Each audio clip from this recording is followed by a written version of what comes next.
अभी बिहारी टार्जन के नाम से राजा यादव मशहूर है, बिहारी टार्जन के जी। देखिए रनिंग करके वो मशहूर हुए हैं और बढ़िया अच्छी चीज है, टैलेंट है उनके पास। लेकिन रनिंग से पहले स्पोर्ट्स अथॉरिटी ऑफ इंडिया जो साई है खेल का, वहाँ पे मेरा सिलेक्शन हो गया था इटावा मुलायम सिंह के नाम। अच्छा। तो वहाँ पे जाकर हम कुश्ती बेहतर ढंग से सीखे। तो वहाँ का कुछ अनुभव बताइए भैया, वहाँ आप गए तो वहाँ यहाँ से कुछ अलग सीखने को मिला, देखने को मिला? बिल्कुल बिल्कुल। सबसे पहले चीज देखिए आप, जैसे कहीं ना कहीं प्रधानमंत्री जी जो खेलो इंडिया लाए हैं वो एक बहुत अच्छा है। इस बच्चों को जो उसमें क्वालिफाई करेंगे उनको हर साल 5 लाख रुपए 8 साल तक मिलते हैं और बिहार आगे बढ़ेगा जी।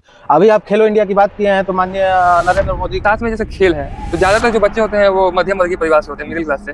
तो उनके माँ बाप के मन में एक सवाल होता है कि हमें बच्चे की नौकरी चाहिए, तो क्या खेल से बच्चे नौकरी नहीं पा सकते हैं? देखिए पहले लोग का कहावत एक थी कि पढ़ोगे लिखोगे होगे नवाब, खेलोगे कूदोगे होगे खराब। लेकिन अब वो कहावत बिल्कुल फेल हो गई है, बिल्कुल चेंज हो गई है।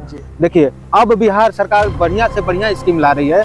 आपको बस खाली एक मेडल देना है और मेडल देकर सरकार के पास वो सर्टिफिकेट आप दे दीजिए। आप कहीं मत जाइए, घर बैठे रहिए, आपको 2 से ढाई महीने में आपको ज्वाइनिंग लेटर मिल जाएगा। 2-3 साल पहले बगहा में एक दंगा हुआ था हिंदू वर्सेस मुसलमान का जी।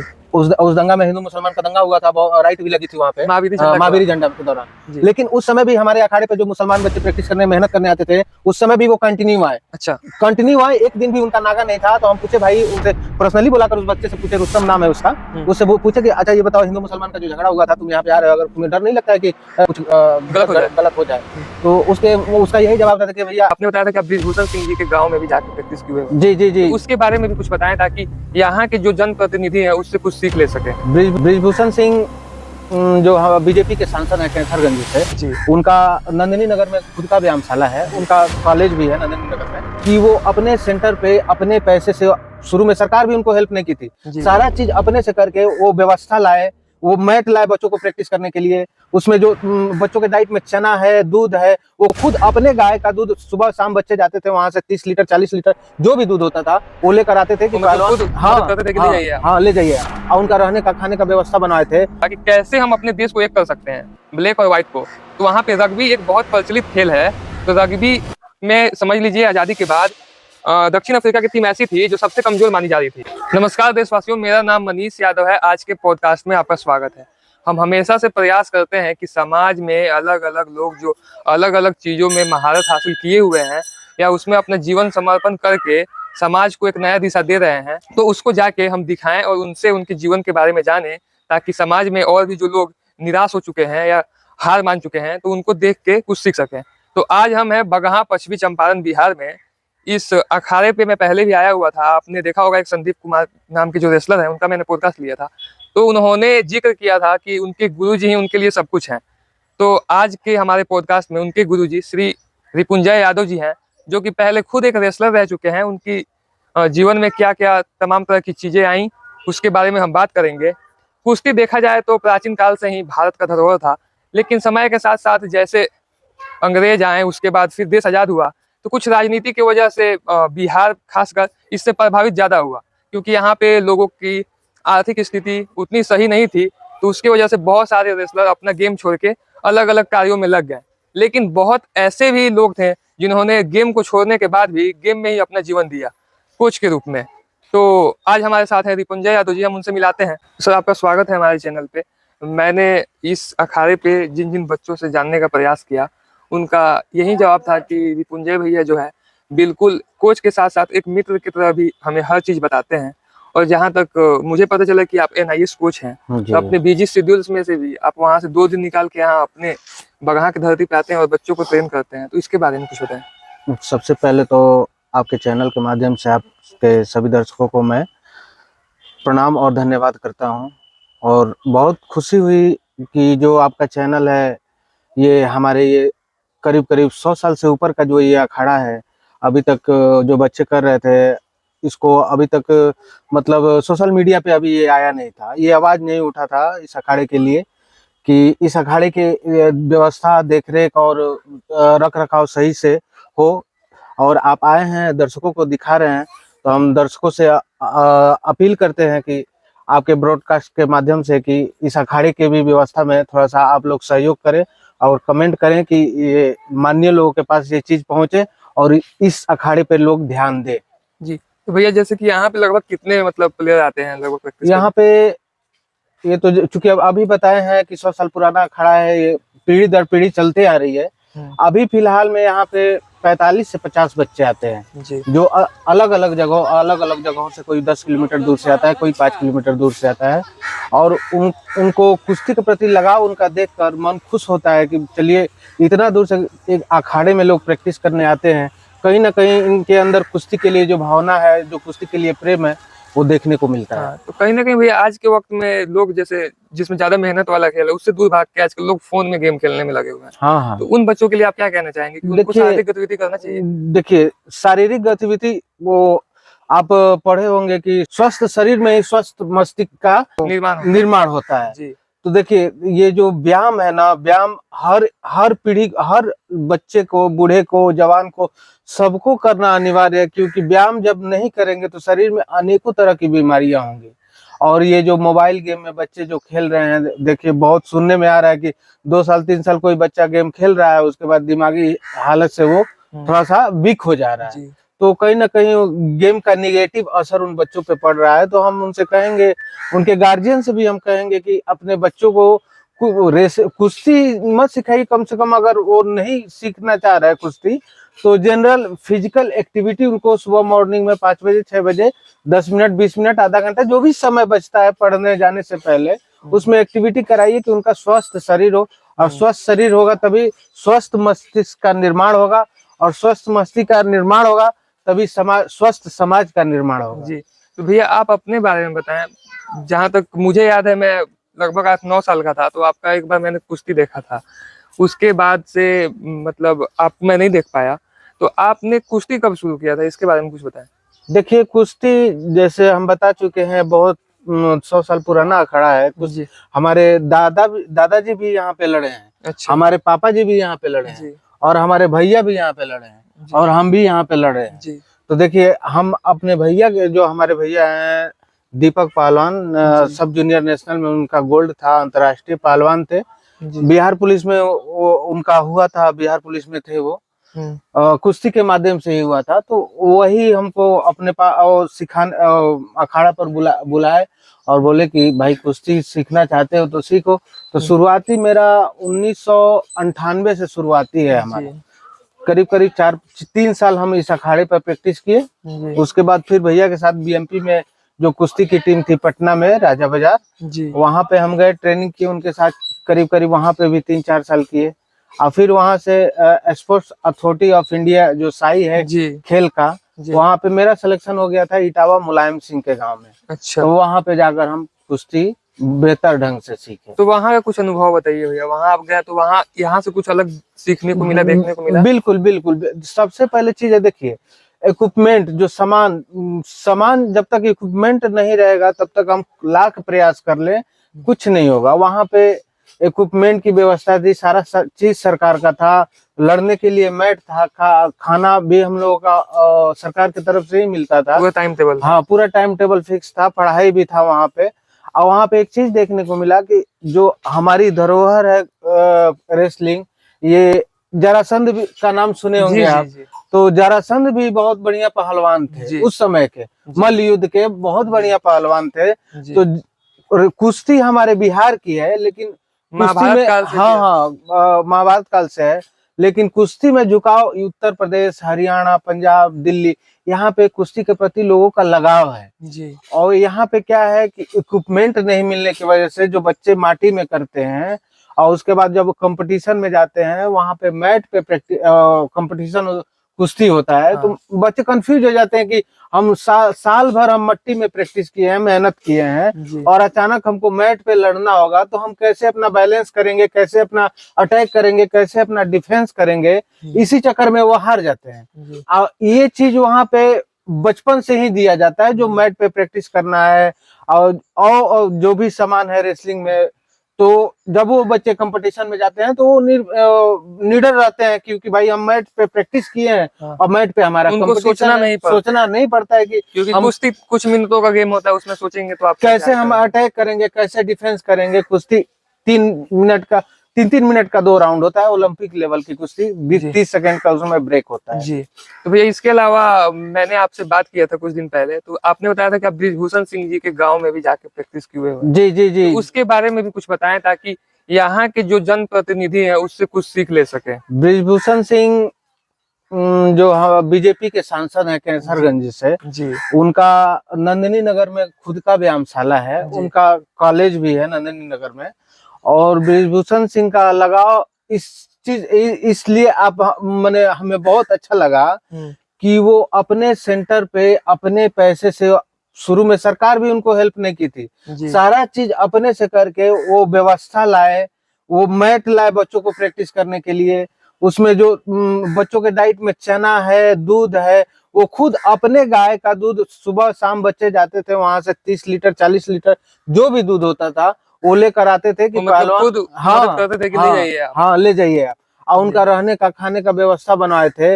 और आज के डेट में देखिए, अभी हमें लग रहा है कि 2005 से 4-5 से उनका सेंटर चालू हुआ है। आज इंडिया लेवल पे फर्स्ट बेस्ट ऑफ 5 में उनका सेंटर चल रहा है। तो कहीं ना कहीं उनके त्याग और मेहनत का परिणाम है। कहीं ना कहीं समाज में जो अलग अलग खेल से जुड़े हुए खिलाड़ी भी हैं उनको भी वो काफी मदद करते हैं। बिल्कुल बिल्कुल बिल्कुल। और वो जब भी शाम को या सुबह में प्रैक्टिस होती है, कोच साहब प्रैक्टिस कराते हैं, अगर वो रहते हैं अपने घर पे तो जरूर घूमने आते हैं सेंटर में, कुश्ती सेंटर में बच्चों को देखते हैं, उनसे बात करते हैं और उनके पर्सनली उनसे बुला कर पूछते हैं कि आपको क्या दिक्कत है, आपको क्या परेशानी है। अगर डाइट में उनको दिक्कत है तो वो तुरंत बोलते हैं कि इस बच्चे के लिए एक्स्ट्रा डाइट हम प्रोवाइड करेंगे, इनको लाकर आप दीजिए। वो अपने जेब से लाकर वो प्रोवाइड करा के उस बच्चे को देते थे। तो कहीं ना कहीं भैया, जैसे बिहार में जो नेतागण हैं ये केवल चुनाव के टाइम में बात करते हैं कि हम खेल में या सड़क हो या विद्यालय हो या स्वास्थ्य हो उसमें हम अच्छा करेंगे, और उसमें करते भी होंगे, हम इस पे मतलब उनको आरोप नहीं लगा सकते हैं। लेकिन कहीं ना कहीं ऐसे ऐसे जो नेता हैं, जैसे आप उत्तर प्रदेश गए, वहां से आपने चीजों को देखा, और ब्रिजभूषण सिंह जी वाकई में उन्होंने कुश्ती के लिए अपना जीवन दिया है, कुछ छुपाने वाली बात नहीं है। तो उनसे यहाँ के नेताओं को सीखना चाहिए। जी बिल्कुल बिल्कुल सीखना चाहिए। देखिए, कहने का मतलब है कि ठीक है आप शिक्षा भी दे रहे हैं, रोजगार भी दे रहे हैं, स्वास्थ्य भी दे रहे हैं, लेकिन हम कुश्ती को नकार के आप नहीं चल सकते हैं। तो अभी हम बताए हैं कि ये जरासंध के समय से ही मल्ल युद्ध होता आ रहा है और ये हमारी पुरानी परंपरा है, पुरानी सभ्यता है, और पुरानी परंपरा पुरानी सभ्यता को छोड़ना नहीं चाहिए। आज इसकी हालत देखिए, अभी बच्चे प्रैक्टिस किए हैं, दिन में यहाँ पे बकरी गाय भैंस घूमते रहती है, चार दीवारी चारों तरफ से नहीं है, और वो क्या कहते हैं कि बच्चे आते हैं घूमते हैं, जैसे भी ये चीज हाँ बच्ची खेल रही है। तो ये चीज उनको ध्यान देना चाहिए कि जो हमारी पुरानी धरोहर है, पुरानी जो हमारी संपत्ति है, उसको हम लेकर चले, उसको नकार के नहीं चल सकते हैं आप। जैसे कहीं ना कहीं प्रधानमंत्री जी जो खेलो इंडिया लाए हैं वो एक बहुत अच्छा स्कीम है कि बच्चों को जो उसमें क्वालिफाई करेंगे उनको हर साल 5 लाख रुपए 8 साल तक मिलते हैं। तो यहाँ के भी सरकारों को ध्यान देना चाहिए कि अगर हमारे राज्य से अगर बच्चे नेशनल लेवल पे जाएंगे तो कहीं ना कहीं और बिहार आगे बढ़ेगा। जी, अभी आप खेलो इंडिया की बात किए हैं तो माननीय नरेंद्र मोदी बहुत सराहनीय कदम उठाए हैं खेल के प्रति। ये रेसलिंग ही नहीं और अन्य जो भी गेम है उनके प्रति बहुत ही सराहनीय कदम उठाए हैं। क्योंकि देखिए, खेलो इंडिया का मेन मकसद है, मेन उनका टारगेट है कि जो गाँव में जो बच्चों को इक्विपमेंट नहीं मिल पाता है, उनको प्रशिक्षक नहीं मिल पाता है, डाइट नहीं मिल पाता है, तो उनका जो खेलो इंडिया जो स्कीम है वो गांव-गांव में पहुंचकर वो टैलेंट को खोजती है कि किस बच्चे में कौन सा टैलेंट है। किसी में एथलेटिक्स का, दौड़ का टैलेंट है, किसी में कुश्ती का टैलेंट है, किसी में बैडमिंटन का टैलेंट है, किसी में खो-खो का, किसी में वुशु का, किसी में कबड्डी का, अन्य टैलेंट है। तो वो खेलो इंडिया क्या करती है कि अपने प्रशिक्षक को भेज के उस गांव में, और वो देखती है कि हाँ कौन बच्चा किस गेम में ज्यादा बेहतर करेगा, और उनको उन बच्चों को चुन कर लाकर बढ़िया एक प्रशिक्षक के माध्यम से उनको प्रशिक्षण देती है, और वही बच्चे आगे चल के राज्य स्तर पे, राष्ट्रीय स्तर पे मेडल देते हैं। तो ये कहा जाएगा कि बहुत ही सराहनीय कदम है मोदी जी का। जी, तो भैया साथ में जैसे खेल है तो ज्यादातर जो बच्चे होते हैं वो मध्यम वर्गीय परिवार से होते हैं, मिडिल क्लास से, तो उनके माँ बाप के मन में एक सवाल होता है कि हमें बच्चों की नौकरी चाहिए, तो क्या खेल से बच्चे नौकरी भी पा सकते हैं? देखिए, आप जो सवाल किए हैं बहुत ही अच्छा सवाल किए हैं। पहले लोग का कहावत एक थी कि पढ़ोगे लिखोगे होगे नवाब, खेलोगे कूदोगे होगे खराब, लेकिन अब वो कहावत बिल्कुल फेल हो गई है, बिल्कुल चेंज हो गई है। देखिए, अब बिहार सरकार बढ़िया से बढ़िया स्कीम ला रही है। आपको बस खाली एक मेडल देना है, और मेडल देकर सरकार के पास वो सर्टिफिकेट आप दे दीजिए, आप कहीं मत जाइए, घर बैठे रहिए, आपको 2 से ढाई महीने में आपको ज्वाइनिंग लेटर मिल जा रहा है। जिस हिसाब से आप मेडल देंगे, अगर 3rd 4th जूनियर में मेडल दे रहे हैं तो कर्मचारी का मिलेगा, अगर नेशनल सीनियर नेशनल में आप मेडल दे रहे हैं जी तो आपको दरोगा का भी पद मिल रहा है और मिला है। जी तो बिहार सरकार का तो एजेंडा ही है कि मेडल लाओ नौकरी पाओ। जी तो मेडल लाओ नौकरी पाओ तो एजेंडा कर दिए, लेकिन ये चीज अभी जन जन गांव गांव में ये बात लोगों को जानकारी नहीं है। जानकारी के अभाव में गांव के जो लोग पहले खेलते थे वो कहीं ना कहीं खेल से दूरी बना रहे हैं और बच्चे को अपने पढ़ाई में कर रहे हैं। जी पढ़ाई भी जरूरी है, ये पढ़ाई भी हम नकार कर नहीं चल सकते हैं। पढ़ाई मोस्ट इम्पोर्टेंट है, लेकिन पढ़ाई के साथ साथ अगर एक बच्चा कोई अगर खेल खेलता है, या कबड्डी हो, चाहे कुश्ती हो, चाहे वेट लिफ्टिंग हो, चाहे क्रिकेट हो, कुछ भी अगर एक्टिविटी करता है तो पहले तो उसका स्वास्थ्य बिल्कुल सही रहेगा, उसमें कोई डाउट नहीं है। दूसरा, अगर वो उसका शरीर उस गेम में अच्छा कर जा रहा है तो उसके पास दो अपॉर्चुनिटी है। एक पहले तो था कि एक पढ़ाई करके ही नौकरी लेना था, लेकिन अब पढ़ाई के साथ साथ अगर वो खेल कर रहा है, गेम कर रहा है, तो अगर उसमें आगे चल के राष्ट्रीय स्तर पे अगर वो मेडल दे रहा है तो उसका भी एक वो बन जा रहा है कि हमें इससे भी हमें नौकरी मिलेगी जी। और ज्यादा बेहतर होगा तो राष्ट्रीय लेवल पे भी खेल सकते हैं। बिल्कुल बिल्कुल बिल्कुल। इसके अलावा भैया आप अभी NIS कोच हैं, उस जर्नी के बारे में बताएं। देखिए, NIS कोच हम 2022-23 में पटियाला से हुए हैं। अभी हमारी हम प्रशिक्षण दे रहे हैं गोपालगंज के भोरे, एक जगह है वहीं पे हम प्रशिक्षण दे रहे हैं। वहाँ पे हमारे 35 से 40 बच्चे हैं। और देखिए, कहा जाता है ना कि अपनी मिट्टी अपनी होती है। अभी जब हम वहाँ पे प्रशिक्षण नहीं दे रहे थे उस समय उनका SGFI जो स्कूल का हर साल खेल होता है, अंडर 14, अंडर 17 और अंडर 19, तो वहाँ पे 1-2 मेडल आता था। और हम करीब 13-14 महीना हुआ SGFI में हम गोपालगंज की टीम लेकर गए थे। अंडर 14 में भी गए थे, 17 में भी गए थे और 19 में भी कटिहार गए थे हम लोग। और उसमें हमारी टीम इतना बेहतर प्रदर्शन की है, आपको क्या बताएं कि सेकंड चैंपियनशिप उठा है। आप ये चीज आप देख लीजिए, 2021-22 के पहले 1-2 मेडल वहां पे मिलता था, और 2023 के बाद हम जब वहां पे गए तो सेकंड चैंपियनशिप अपने आप में एक बड़ी चीज होती है।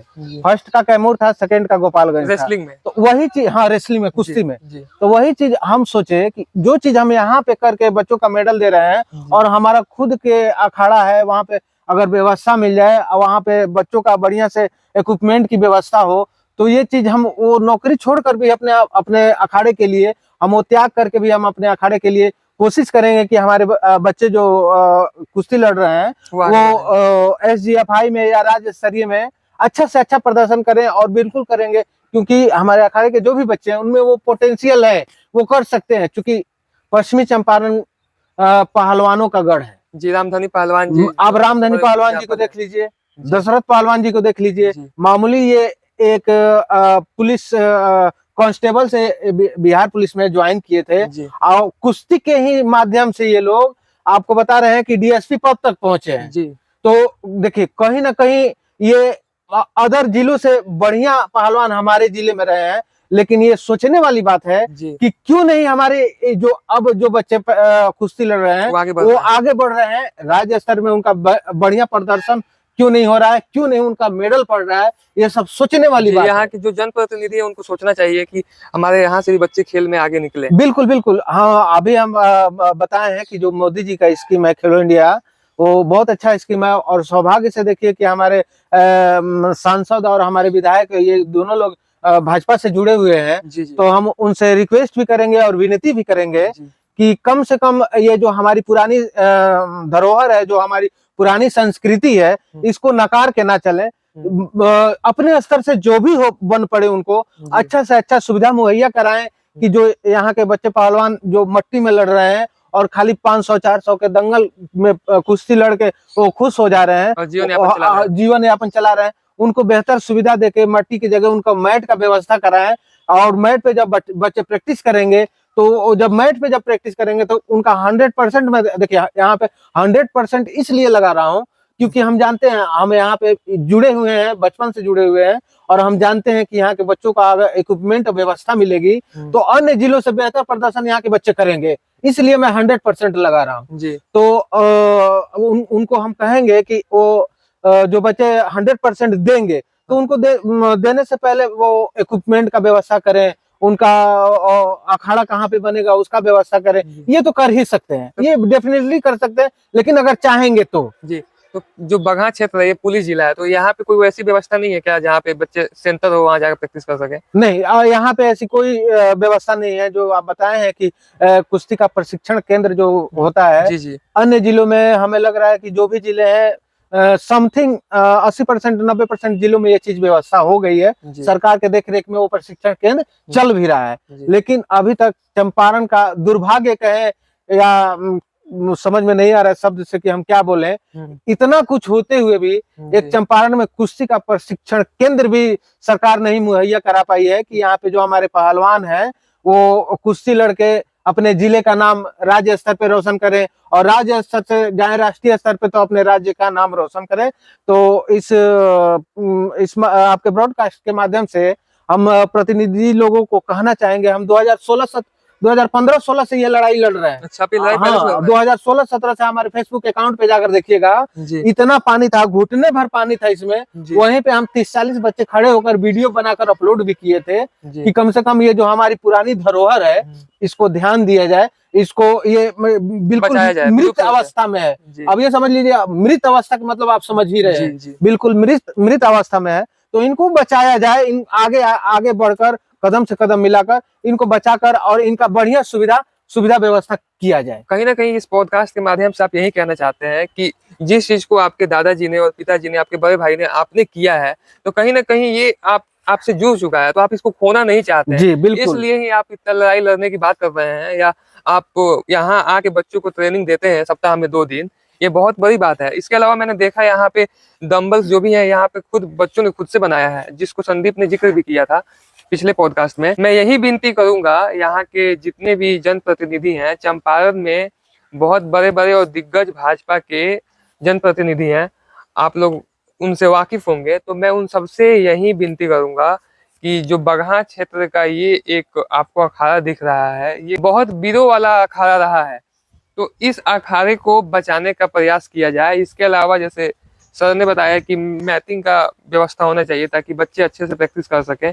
मैं कुछ क्लिप डालूंगा, आप देखिएगा। बच्चे यहाँ पे सुबह में प्रैक्टिस कर रहे थे, तो आपको देखने को मिलेगा कि उनके अंदर कितना जुनून देखने को मिलता है। देखिए मनीष जी, एक चीज आप बोले हैं कि ये हमारे दादाजी की विरासत रही है। कुश्ती किए हैं, हमारे पिताजी किए हैं, हमारे भैया किए हैं, और हम कर रहे हैं, इसीलिए जुड़े हुए आने वाले जनरेशन का, इसीलिए हम यहाँ पे आते हैं। देखिए ऐसा कुछ नहीं है, हम ये तो सच है कि हमारे दादाजी भी किए हैं, पापा जी भैया भी किए हैं, लेकिन हम आते हैं यहाँ पे जो 40-50 बच्चे जो दूर दूर से आते हैं कुश्ती सीखने के लिए, हम उनके लिए आते हैं। हमारी पर्सनल ये चीज नहीं है, ये समाज की चीज है। और हम चाहते हैं कि देखिए यहाँ पे हिंदू के भी बच्चा आता है, अच्छा, मुसलमान का भी बच्चा आता है, क्रिश्चियन का भी बच्चा आता है, और यहाँ पे गरीब से गरीब बच्चा भी आता है, और अमीर से अमीर भी बच्चा आता है, सब बच्चे आते हैं।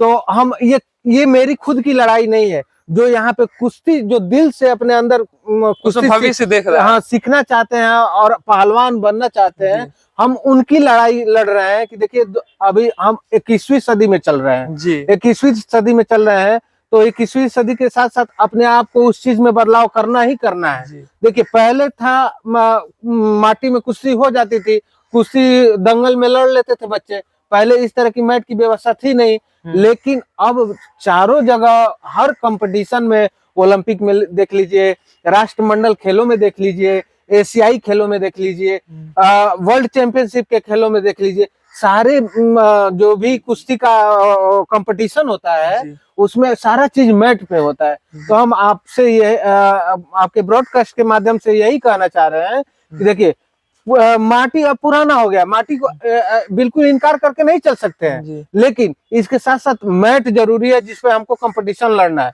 तो जब कंपटीशन मैट पे लड़ना है, तो मैट पे जब तक हम प्रैक्टिस नहीं करेंगे तब तक हम मैट पे कंपटीशन लड़ ही नहीं सकते हैं। वहां पे हम बैलेंस कर ही नहीं सकते हैं, वहां पे अटैक हम कर ही नहीं सकते हैं, वहां पे हम डिफेंस कर ही नहीं सकते हैं। और यहाँ तक कि गांव में अभी जो कुश्ती लड़ते हैं उनको ये भी नहीं पता है कि ओलंपिक लेवल पे कुश्ती कितने मिनट की बाउट होती है, ये भी नहीं पता है। तो वो मैट आएगा, प्रशिक्षक आएगा, तो वो चीज बनेगा, वो सिस्टम जब बनेगा तो वो चीज सबको समझ में आएगी कि नहीं ये जो पहलवानी है, ये पढ़ोगे लिखोगे होगे खराब, खेलोगे कूदोगे होगे नवाब वाला सिस्टम कहीं ना कहीं आपको देखने को मिलेगा। एक चीज मैं इसमें जोड़ना चाहूंगा, मैं ये पॉडकास्ट करने के लिए आया था कि भैया से इनके निजी जीवन के बारे में जानूंगा, लेकिन इन्होंने अभी तक जितना भी बात किया है केवल कुश्ती के लिए ही ये बात कर रहे हैं कि यहाँ के बच्चों को वो सुविधाएं मिलनी चाहिए। तो कहीं ना कहीं इनको इससे कुछ व्यक्तिगत लाभ या कुछ फायदे के लिए ये नहीं करना चाहते। ये चाहते हैं कि जो बच्चे अभी आते हैं, यंग जनरेशन जो यहाँ आ रहा है, वो अभी जैसे एक कोच है, आप लोगों को पता होगा कि विजय पाल यादव जी भारत के सबसे बड़े रेसलिंग के गुरु रहे हैं, जिनको पद्मश्री और द्रोणाचार्य अवार्ड से भी नवाजा गया है। तो जैसे जो लोग पहले कुश्ती में कुछ अभी नहीं कर पाए हैं, वो कोच के रूप में अलग अलग अपनी सेवाएं दे रहे हैं, तो ये बहुत अच्छी बात है। और ये चाहते हैं कि हमारे देश से भी, हमारे बिहार से भी, चंपारण से भी बच्चे निकल के आगे जाएं, ताकि ओलंपिक में हम गोल्ड की बात करते हैं, एक नीरज चोपड़ा का जो गोल्ड आया था, हम उससे काफी खुश थे, लेकिन हमें 1 से कैसे 10 और 10 से कैसे 100 करने हैं, काम करना पड़ेगा अलग अलग खेलों में। तो आप सब इस वीडियो को ज्यादा से ज्यादा शेयर करें, और बगहा जो क्षेत्र है इसको जिला बनाने की मांग चल रही है, तो जिला भी बन जाएगा तो और सारी सुविधाएं बढ़ सकती सुविधाएं हैं। मिल सकती है जी जिला बन जाएगा तो सुविधाएं मिलेंगी। और उसमें हमें उम्मीद है कि ये आपके ब्रॉडकास्ट के माध्यम से जो भी वीडियो ये माननीय लोगों के पास पहुंचेगा, सांसद और विधायक और अन्य समाज सेवी लोगों के पास जो पहुंचेगा, तो कहीं ना कहीं हमें बिल्कुल उम्मीद है कि वो लोग इस चीज पे ध्यान देंगे। और एक चीज और मैं कहना चाहूंगा, इस पॉडकास्ट के बाद मैं जब भी किसी जनप्रतिनिधि से मिलूंगा पॉडकास्ट के लिए, तो मैं हमेशा उसमें विषय पहले रखता था कि यहाँ पे एयरपोर्ट होना चाहिए, यहाँ पे शिक्षा का और अच्छा विकास होना चाहिए। तो अब उसमें मैं एक चीज और जोड़ूंगा कि रेसलिंग के लिए जैसे बगहा में देखा जाए तो बच्चे बहुत ज्यादा रेसलिंग के प्रति जुड़े हुए हैं, या अलग अलग खेल के बारे में। तो मैं खेल के बारे में भी जरूर जिक्र करूंगा कि आपकी सरकारें खेल के लिए जो मतलब बिहार का बजट आया है उसमें चंपारण कहाँ है, तो इस चीज को लेके मैं बात करूंगा। भैया आपसे मिलकर काफी अच्छा लगा। अभी आपको ड्यूटी के लिए भी निकलना है जी। तो ये एक सीखने वाला विषय है कि आप नौकरी के अलावा आप खुद अपनी जमीन पे आके यहाँ पे वो बच्चों को ट्रेन कर रहे हैं। तो इस चीज को आप समझें और भैया का साथ दें, और बगहा में बेहतर से बेहतर रेसलिंग का और अन्य खेलों का विकास कैसे होगा, इस पे आप लोग जरूर सोचें। चीज इसमें और जोड़ना चाहेंगे जी जो सौहार्द की बात हुई है। अभी पिछले 2-3 साल पहले बगहा में एक दंगा हुआ था हिंदू वर्सेस मुसलमान का। जी उस दंगा में हिंदू मुसलमान का दंगा हुआ था, राइट भी लगी थी वहाँ पे महावीरी झंडा के दौरान। लेकिन उस समय भी हमारे अखाड़े पे जो मुसलमान बच्चे प्रैक्टिस करने मेहनत करने आते थे, उस समय भी वो कंटिन्यू आए। अच्छा कंटिन्यू आए, एक दिन भी उनका नागा नहीं था। तो हम पूछे भाई, उनसे पर्सनली बुलाकर उस बच्चे से पूछे, रुस्तम नाम है उसका, उससे पूछे कि अच्छा ये बताओ, हिंदू मुसलमान का जो झगड़ा हुआ था, तुम यहाँ पे आ रहे हो, अगर तुम्हें डर नहीं लगता है कि तुम्हारे साथ कोई गलत हो जाए?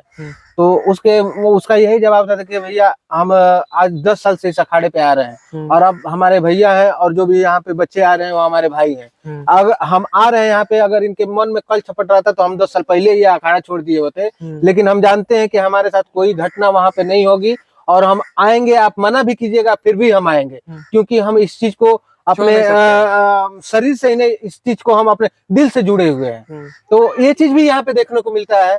हर समाज के लोग यहाँ पे, हर समाज के बच्चे यहाँ पे आते हैं, मेहनत करते हैं, तो बहुत खुशी होती है कि भाई देखो, इसके दिल में इतना सम्मान है कुश्ती के लिए और सीखने के लिए कि ये सब कुछ त्याग कर भी यहाँ पे आ रहा है।